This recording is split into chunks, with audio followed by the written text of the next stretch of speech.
First off, I want to thank Chevrolet just in general for giving us the opportunity to see something and talk about something and bring us together of something we haven't seen yet. And just thank you, Chevrolet, for whatever you're doing with this car, and we greatly appreciate it.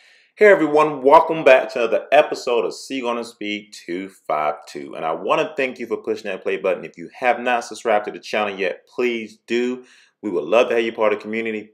Also, push that bell button right beside it so you get a notification anytime I release a new video. I am super excited about today's video because I have some new renderings that I have not seen before, and I don't know how many of you all seen it, so I just want to make a quick video to show you these all renderings. Some of you possibly have seen them, some of you have not. But before I get into this video, I want to go off on a little bit of a spiel to thank each and every one of you for pushing that play button. Really, I truly enjoy each and every one of you as a part of the channel. I truly appreciate all your comments, all your feedback you have given so far. If there's any videos you would like to see, please leave those ideas down below in the comments as well. Let me tell you a reason why I'm thankful for you all. Because at the end of the day, we are all people. We come together because we love cars. No matter what, said in the comments, we just love cars. And I love each and every one of your opinions because we all have different opinions about whatever type of car we're talking about, the C8, the C7, whatever the case may be. So one of my subscribers from out of state say, he was flying into town to do some work here. And he reached out to me through email and said, hey, I would like to meet up for you to do dinner if you got any free time. I'm a human being. I would love to meet new followers. Followers coming in my state all the time. I'll go out to other states and visit followers sometime, at events and stuff. And I appreciate each and every one of your support and love for that reason. And, I thank Mr. Glass for, asking me to come out to dinner. We had a great time talking about the C7 and C8 and previous gen Corvettes.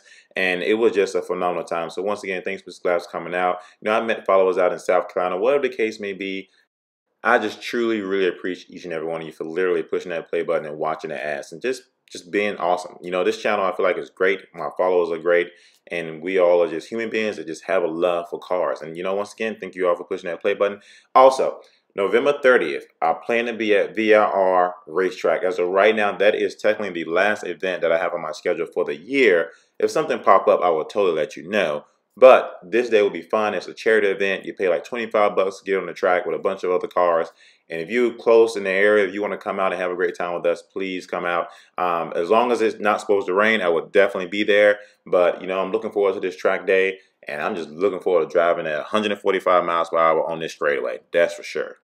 If you would like to purchase some Adams products, just go down in the description below. Click on one of those links and purchase whatever Adams product you like. That will also help out the channel. But I would love for you to enjoy some of the Adams products that's down below. But let's go on and hop into this video because I'm super excited to talk about these new renderings / pictures that I have on the video today. And I want you all thoughts, you all comments about each and every aspect that I bring out or whatever aspect that you all see within these photos as well. So let's hop into it.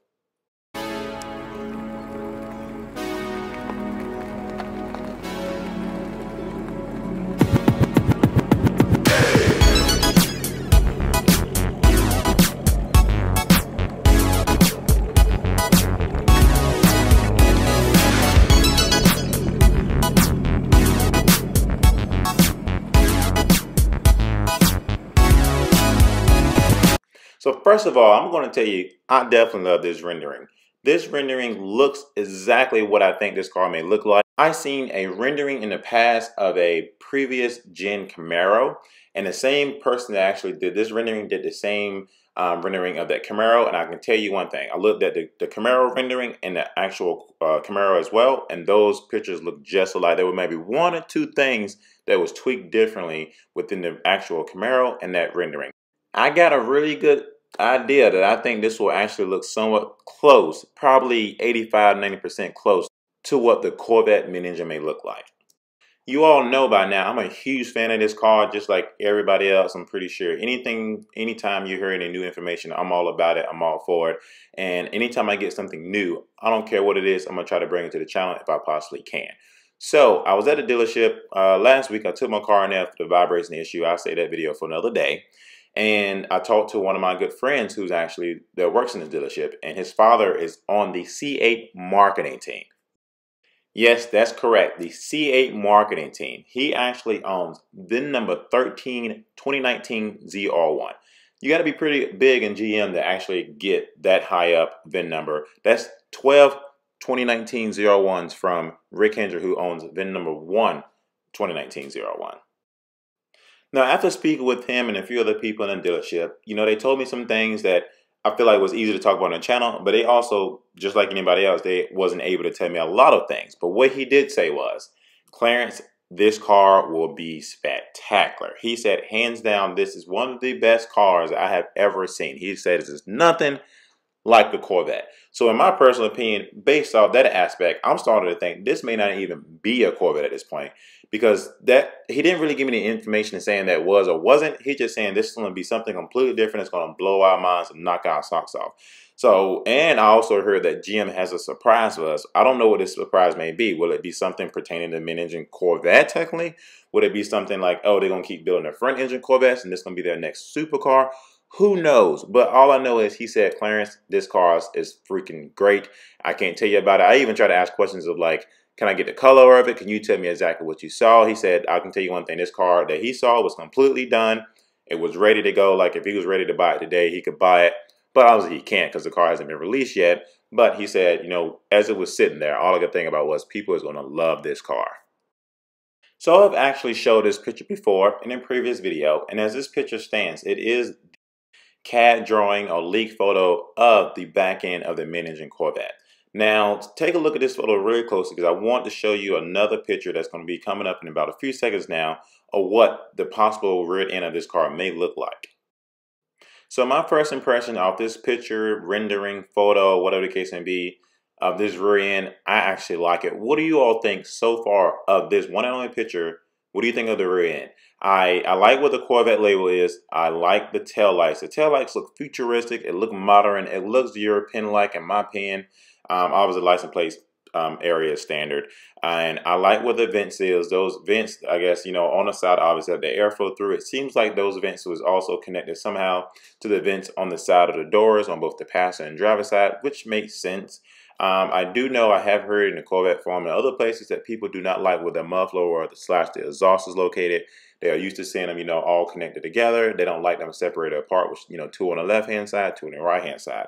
And I'm assuming probably since this car is a mid-engine that they couldn't actually have, the pipes all together like they used to in the previous gen Corvettes. So at the end of the day, I can't really nick and pick about that. One thing that we don't see in this photo is actually a spoiler. And it's tough to say whether or not Chevrolet is going to give this base model Corvette an active spoiler or a non-active spoiler. It's just, it's one of those things where like, if it is active, we're probably going to pay a little bit more for this car, that's for sure. Once again, I don't think the Corvette is going to cost $170,000, but I do have another video coming out soon that kind of may prove the reason why I don't think this car is going to cost $170,000. The only way I can see this car costing $170,000 if GM surprises us and say they will continue to build the front engine Corvette.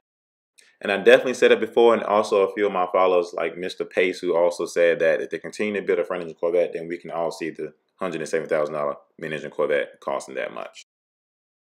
Once again, if you have not subscribed to the channel yet, please do, because every bit of C8 information I get, I will bring it to the channel, that's for sure. But if you take a look at this next rendering / picture, you can see the rear end of this car. You can see the actual side of it as well. With the tail lights, you can also take a look at the vent as it looks like it's leading back to the rear end of this car. And you look at the exhaust and everything else. And look at these wheels. These wheels is pretty much the wheels that came on the base Stingray. Now, it's just a picture, obviously, of what they possibly may think may come on this car. And I think these wheels look great on the C7 Stingray, and they don't really look that bad on the C8 Mid Engine Corvette. I know what I read so far in the comments and forums and things like that is that we hope that GM doesn't forget about us and outprice out their normal Corvette buyers, correct? And this is also correlated to what my business professor told me in college.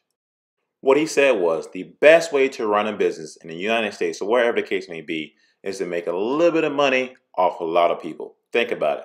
Make a little bit of money off a lot of people. And that's the way Chevrolet used to do, or well, technically still do, provide with their Corvettes. Now, on the flip side, if you think about Lamborghini, they only sell so many Lamborghinis a year. They don't make as many Lamborghinis as they do Corvettes. So with Lamborghini, they try to please a little bit of people to make a lot of money. But what happens to Lamborghini if these little bit of people can no longer afford these Lamborghinis?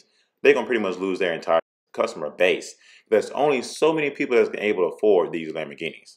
And I'm going to say this while you're taking a look at this rendering. And if there's anything about this rendering you do not like, please leave your comments down below. Tell me what you do not like about this current rendering that's in front of you right now. But if I'm wrong about this, let me know if I'm wrong. I feel like Each person in the world has their brand of car that they're willing to stay with or stand behind. Perfect example, I love Corvettes. I own a Corvette. I would definitely love to keep having Corvettes on my channel and be able to afford them, depending on how much this mid-engine costs. But correct me if I'm wrong. I feel like a Lamborghini customer will always be a Lamborghini customer. A McLaren customer will always be a McLaren customer, and a Porsche customer will always be a Porsche customer. Now, I'm not saying that none of those customers may not trickle down and go to a mid-engine Corvette, but most likely, if they're able to afford the high maintenance, the high dollar cars, the top of the end, they're going to stick there.